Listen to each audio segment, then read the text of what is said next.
We have new information tonight in a fatal stabbing death at a pharmacy in the College area on Tuesday. Good evening, I'm Jesse Cajon. Thanks for joining us tonight. I'm Marcella Lee.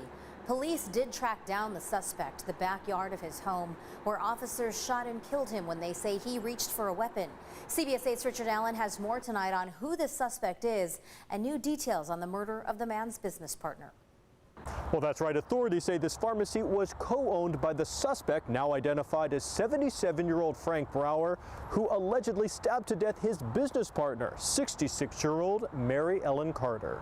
You know, this is a tragic situation. Our hearts go out to the family of the victim. The chaotic aftermath of this alleged attack that took place Tuesday afternoon inside this pharmacy on Reservoir Drive is still visible. Police say that Frank Brower stabbed his business partner, Mary Ellen Carter, who later died from her wounds at the hospital. At the time, at least one other pharmacy worker was present. And that employee acted very heroically in terms of getting a hold of help and calling 911 very quickly. Authorities believe the connection between Brower and Carter was strictly professional. At this point in the investigation, there's nothing to indicate that this is a domestic violence situation, that they were in any other relationship besides being business partners. Business partners who may have been operating under intense economic stress. In fact, the pharmacy itself had been closed down for several weeks before Tuesday's fatal attack. So it appears there might have been some financial pressure that was occurring between the two that possibly led to this. We're still in the process of confirming that. Police say those money issues could have led Brower, who had no apparent criminal history, to allegedly kill Carter.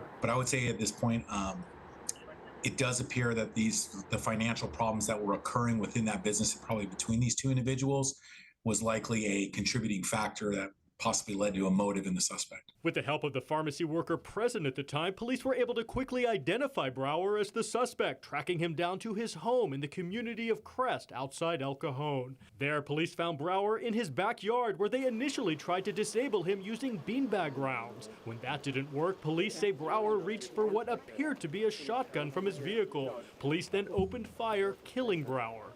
Those two officers involved in the shooting, now under investigation by the Sheriff's Department, are identified as Salvador Laurel Torres and Robert Rayner, who have both been on the force for the past 7 years. These two officers will remain on administrative assignment until they are cleared to return to full duty.